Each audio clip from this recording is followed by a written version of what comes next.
ومن أحسن قولا ممن دعا إلى الله. حي على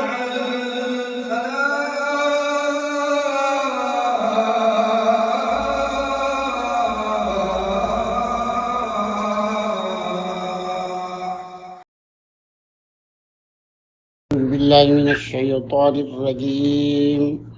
بسم الله الرحمن الرحيم. إنما جعل السبت على الذين اختلفوا فيه وإن ربك ليحكم بينهم يوم القيامة فيما كانوا فيه يختلفون. ادع إلى سبيل ربك بالحكمة والموعظة الحسنة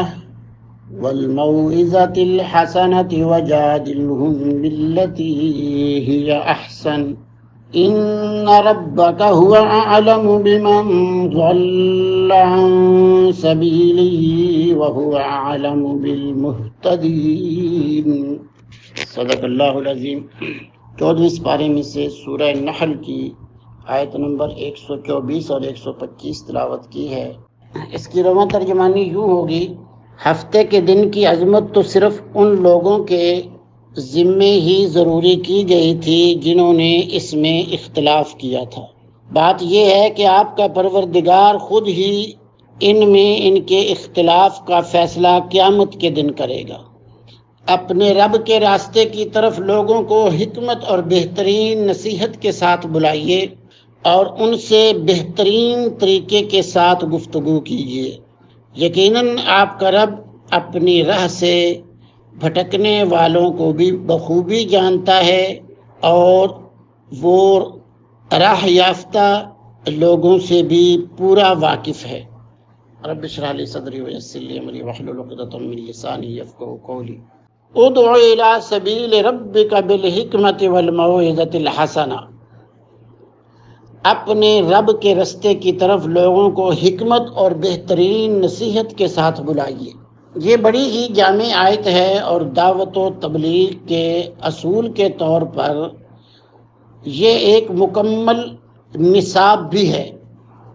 یعنی اس آیت مبارکہ میں دعوت و تبلیغ کا مکمل نصاب، اس کے اصول اور اس کے آداب پوری تفصیل سے چند کلمات میں سمو دیے گئے ہیں. حضرت حرم ابن حیان کی موت کا جب وقت آیا تو عزیزوں نے، رشتہ داروں نے درخواست کی کہ ہمیں کچھ وصیت فرمائیے. تو فرمایا کہ وصیت تو لوگ مال کے بارے میں کیا کرتے ہیں، جائیداد کے بارے میں کیا کرتے ہیں، وہ میرے پاس نہیں ہے، لیکن میں تم کو اللہ تعالیٰ کی یہ آیات، خصوصاً سورہ نحل کی آخری جو آیات ہیں، ان کی وصیت کرتا ہوں کہ ان پر مضبوطی سے قائم رہو. وہ یہی آیات ہیں. دعوت کا لفظی معنی جو ہے یہ بلانے کے ہیں. انبیاء علیہ السلام کا پہلا فرض لوگوں کو اللہ کی طرف بلانا ہے. پھر تمام تعلیمات نبوت و رسالت کی اس دعوت کی تشریح میں ہیں. قرآن کریم نے نبی کریم صلی اللہ علیہ وسلم کی خاص صفت داعی الی اللہ ہونا ذکر کیا گیا. جیسے سورہ احزاب میں فرمایا گیا کہ وداعیا الی اللہ باذنہ وسراجا منیرا، اور سورہ احقاف میں فرمایا گیا یا قومنا عجیبوا داعی اللہ. اور آپ صلی اللہ علیہ وسلم کی امت کو بھی آپ کے نقش قدم پر دعوت اللہ کا فرض جو ہے وہ سونپا گیا.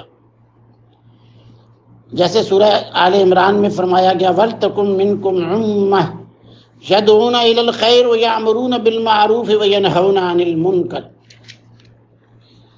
تو یہ دعوت اللہ جو ہے، اس کو کوئی بھی نام دیا جائے، دعوت الخیر کہا جائے، دعوت الی سبیل اللہ کہا جائے، سب کا حاصل ایک ہی ہے. کیونکہ اللہ کی طرف بلانے کا مقصد اللہ کے دین کی طرف اور صراط مستقیم کی طرف بلانا ہی ہے. وَمَنْ أَحْسَنُ قَوْلًا مِمَّنْ دَعَا إِلَى اللَّهِ. گفتگو کے اعتبار سے اس شخص سے اچھی بات کس کی ہو سکتی ہے جو اللہ تعالیٰ کی طرف بلائے. یہاں فرمایا گیا الی سبیل ربک، ادعو الی سبیل ربک. اس میں اللہ تعالیٰ کی خاص صفت رب کا ذکر فرمایا گیا. پھر نبی کریم صلی اللہ علیہ وسلم کی طرف اضافت کر کے کہ ربک، تیرے رب کی، اشارہ ہے کہ دعوت کا کام صفت ربوبیت اور تربیت سے تعلق رکھتا ہے. جس طرح حق تعالی شانہ نے آپ کی تربیت فرمائی ہے، آپ کو بھی تربیت کے انداز سے ہی دعوت دینی ہے، جس میں مخاطب کے حالات کی نظر رکھتے ہوئے وہ طریقہ اختیار کیا جائے کہ مخاطب پر بوجھ نہ ہو، اس کی تاثیر زیادہ سے زیادہ ہو. خود لفظ دعوت بھی اس مفہوم کو ادا کرتا ہے کہ پیغمبر کا کام صرف اللہ کے احکام کو پہنچا دینا اور سنا دینا نہیں، بلکہ لوگوں کو اس پر عمل کرنے کی طرف دعوت دینا ہے. اور ظاہر ہے کہ کسی کو دعوت دینے والا اس کے ساتھ ایسا خطاب نہیں کیا کرتا جس خطاب سے سننے والوں کو وحشت ہو، نفرت ہو، یا اس میں ان کے حوالے سے کوئی مذاق یا تمسخر کا کوئی پہلو نمایاں ہو. پھر فرمایا بالحکمہ، حکمت کے ساتھ. لفظ حکمت قرآن کریم میں بہت سے معنی کے لیے استعمال ہوا ہے اور ہر جگہ پہ اس کی سیاق و سباق کے حوالے سے اس کا ترجمہ جو ہے وہ کیا جاتا ہے. تفسیر بحر محیط میں ہے، حکمت کی تفسیر انہوں نے یہ کی ہے کہ انھا الکلام الصواب الواقع من النفس، یعنی حکمت اس درست کلام کا نام ہے جو انسان کے دل میں اتر جائے. یعنی حکمت سے مراد وہ بصیرت ہے جس کے ذریعے انسان مقتضیات احوال کو معلوم کر کے اس کے مناسب بات کرے، وقت اور موقع ایسا تلاش کرے کہ مخاطب پر کوئی بوجھ نہ ہو، نرمی کی جگہ نرمی اختیار کرے، سختی کی جگہ سختی اختیار کرے، اور جہاں یہ سمجھے کہ واضح یا صراحتاً کہنے میں سننے والے کو کوئی شرمندگی ہوگی وہاں اشارے سے کام لے، یا کوئی ایسا عنوان اختیار کرے کہ سننے والے کو شرمندگی نہ ہو اور نہ اس کے دل میں اپنے خیال پر جمے رہنے کا کوئی تعصب پیدا ہو. ایسی کلام کو حکمت کے ساتھ کلام کرنا کہتے ہیں. پھر فرمایا الموعظہ. موعظہ اور واعظ کے لغوی معنی یہ ہیں کہ کسی کی خیر خواہی کی بات کی جائے، اس طرح بات کی جائے کہ مخاطب کا دل جو ہے وہ اس کو قبول کر لے، یعنی اس طریقے سے کہ اس کو قبول کرنے کا ثواب اور فوائد وغیرہ بیان کیے جائیں اور قبول نہ کرنے کا عذاب، سزا اور مفاسد وغیرہ کا ذکر کیا جائے. الحسنہ. الحسنہ کے معنی بیان اور عنوان ایسا ہو جس سے مخاطب کا دل مطمئن ہو جائے، اس کے شکوک و شبہات دور ہو جائیں اور مخاطب یہ محسوس کرے کہ آپ کی اس میں کوئی غرض نہیں بلکہ آپ اس سننے والے کی، مخاطب کی ہی صرف خیر خواہی چاہتے ہیں. تو یہ ہے وہ الحسنہ. اب جب آپ کسی سے گفتگو کرتے ہیں تو ظاہر ہے گفتگو میں یہ بھی ہو سکتا ہے کہ سننے والے کو وہ بات اچھی نہ لگی ہو، یا سننے والا اس میں اپنی کوئی اہانت محسوس کرتا ہو، کوئی شرمندگی اس نے محسوس کری ہو. تو پھر فرمایا وَجَادِلْهُمْ بِالَّتِي هِيَ أَحْسَنُ. لفظ جادل جو ہے یہ مجادلہ سے مشتق ہے، یعنی اگر اس سے کوئی گفتگو کرنی پڑ جائے تو وہ ایسے طریقے سے کی جائے کہ جو بہت ہی عمدہ ہو۔ اگر دعوت دیتے ہوئے کہیں بحث و مناظرہ کی صورت آ جائے تو وہ مباحثہ بڑے اچھے طریقے سے ہونا چاہیے۔ یعنی اچھے طریقے سے مراد یہ ہے کہ گفتگو میں نرمی ہو، بلند آواز سے نہ کی جائے، اور ایسے دلائل پیش کیے جائیں جو مخاطب کو آسانی سے سمجھ آ جائیں، اور ایسے اس میں دلائل جو ہیں وہ پیش کیے جائیں جو عام ہوں، معروف ہوں، مشہور ہوں، تاکہ مخاطب کا جو شک ہے وہ دور ہو جائے۔ اسی لیے یہ طریقہ کار جو ہے یہ صرف اپنے لوگوں سے نہیں بلکہ دوسرے لوگوں سے، اہل کتاب سے، یہودیوں سے اور عیسائیوں سے، سب سے گفتگو کرتے ہوئے یہی طریقہ اپنانے کی ہدایت کی گئی۔ فرمایا گیا وَلَا تُجَادِلُوا أَهْلَ الْكِتَابِ إِلَّا بِالَّتِي هِيَ أَحْسَنُ۔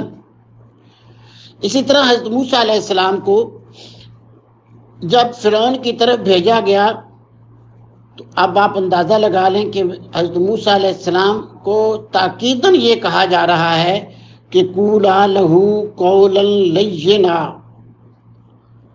کہ تم اس کے پاس جا رہے ہو تو اس سے بڑے نرم انداز سے بات کرنا، لعلہ یتذکر او یخشی، شاید کہ تیرے دل میں اتر جائے میری بات، شاید کہ وہ اس سے نصیحت حاصل کرے، شاید کہ وہ ڈر جائے، شاید کہ وہ رجوع الی اللہ کرے۔ اس کا طریقہ یہ بتایا گیا۔ اب دعوت کے یوں لگتا ہے کہ 3 اصول جو ہیں وہ مرتب کیے گئے۔ پہلا اس کا اصول حکمت، دوسرا موعظہ حسنہ، اور تیسرا مجادلہ باللتی ہی احسن۔ لیکن اس کا مقام کیا ہوگا، یہ کس طرح پیش کیا جائے گا؟ یہ 3 جو قسمیں ہیں اصل میں یہ سننے والوں کے حساب سے قسمیں ہیں، یعنی مخاطبین کے حساب سے قسمیں ہیں۔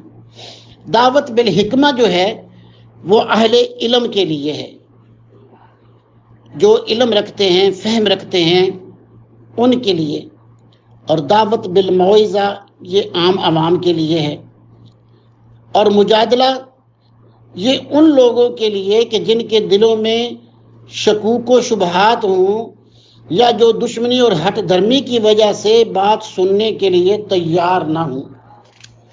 تو یوں جو ہے یہ اس کے 3 جو ہے وہ قسمیں ہو گئیں۔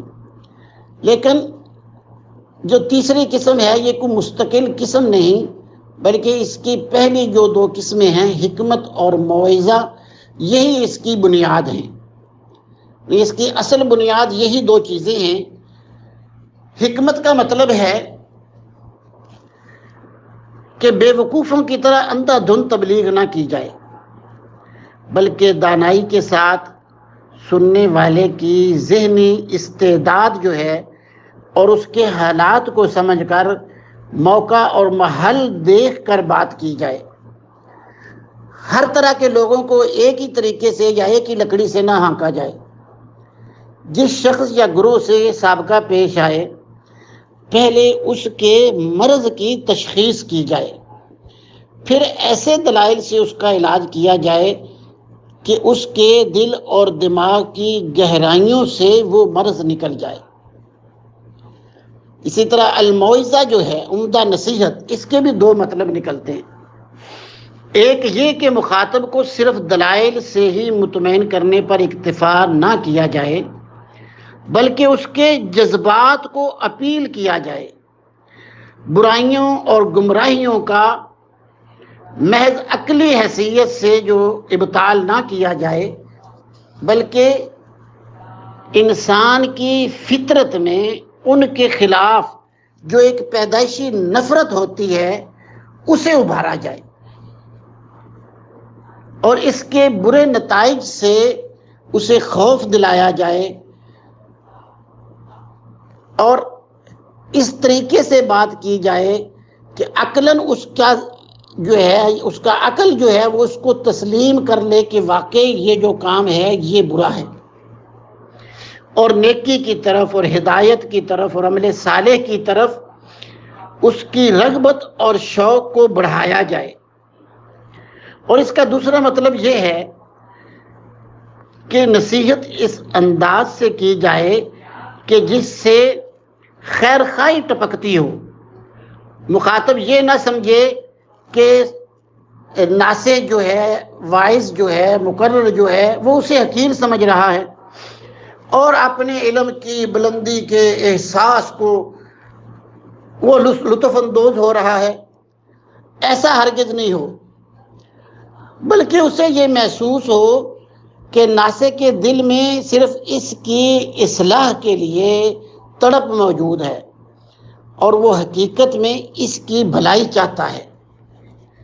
تو یہ وہ طریقہ ہے جس کے مطابق جب نصیحت کی جائے تو سننے والا اس کو سنتا ہے، اور یہی طریقہ جو ہے وہ تمام انبیاء کا تھا، یہی طریقہ انبیاء نے اختیار کیا۔ تو اس کا مطلب یہ ہوا کہ دعوت کی دو چیزیں بڑی اہم ہیں، حکمت اور نصیحت۔ اس حوالے سے بہت ساری مثالیں ہیں قرآن کریم میں تمام انبیاء کے حوالے سے، اور اس کے لیے تو پھر پورا جو ہے ایک درس بنتا ہے کہ حضرت نوح علیہ السلام، حضرت ہود علیہ السلام، حضرت موسیٰ، حضرت عیسیٰ کی اور نبی کریم صلی اللہ علیہ وسلم کے حوالے سے بڑی تفصیل اس میں ذکر کی گئی ہے۔ تفسیر ابن کثیر نے اس پر کوئی 10 صفحات کی تفسیر بیان کی ہے، وہ تو ایک پورا پھر درس بنتا ہے۔ تو فرمایا یہ جا رہا ہے کہ کسی کو بھی نصیحت جو کرنی ہے وہ بڑے اچھے طریقے سے حکمت کے انداز سے کی جائے، تاکہ گفتگو سننے والا اس کی گفتگو کو سمجھے اور اپنے لیے خیر خواہی اور بہترین سمجھے۔ اور اگر کبھی کوئی گفتگو کی موقع پیش آ جائے کہ کہیں گفتگو کرنی پڑ رہی ہے، بحث کرنی پڑ رہی ہے، تو وہ بڑی اچھے انداز سے کی جائے، ایک دوسرے کو تو میں کر کے، یا اس انداز سے نہ کی جائے کہ سننے والا اس کو اپنی کوئی یہ سمجھے کہ اس میں میرے لیے کوئی ایسا پہلو ہے کہ مجھے وہ کم سمجھ رہا ہے اور خود وہ بڑا عالم بننے کی کوشش کر رہا ہے۔ پھر فرمایا ان ربک هو اعلم بمن ضل عن سبیلہ وهو اعلم بالمہتدین۔ یہ جملہ جو ہے یہ دعوت دینے والے، نصیحت کرنے والے اور واعظ کے لیے تسلی کے لیے ہے کہ آپ جو ہے دعوت کے جو آداب ہیں ان کو استعمال کیجئے۔ اب سننے والا حق بات کو قبول کرے یا نہ کرے اس کی پرواہ نہ کیجیے۔ طبی طور پر انسان کو یہ صدمہ ہوتا ہے کہ میں اگلے کی خیر خواہی کر رہا ہوں، اس کی بھلائی کی باتیں کر رہا ہوں، اور وہ مجھے الٹا گالیاں دے رہا ہے، مجھے پتھر مار رہا ہے، میری بات سننے کو تیار نہیں۔ طبی طور پر یہ صدمہ ہوتا ہے، لیکن اس کے لیے اللہ نے یہ اصول بیان فرما دیا کہ تمہارا کام صرف دعوت دینا ہے، ہدایت دینا نہیں۔ ہدایت اللہ کے ذمے ہے، اس لیے تم اپنا کام کرو۔ وہ کام کیا ہے کہ تم ان تک دعوت پہنچا دو، پھر اللہ جانتا ہے کہ انہیں اللہ نے اس دعوت کی طرف ہدایت دینی ہے یا نہیں دینی۔ آپ ہمت نہ ہاریں، مایوس نہ ہوں، دعوت دیتے رہیں، دعوت کا کام کرتے رہیں۔ اللہ نے اگر اس کے نصیب میں لکھا ہے تو وہ دعوت کو قبول کر لے گا، اور اگر اس کے نصیب میں نہیں ہے تو وہ اسے قبول نہیں کرے گا۔ سبحانک اللہم و بحمدک، نشہد ان لا الہ الا انت، نستغفرک و نتوب الیک۔ حي على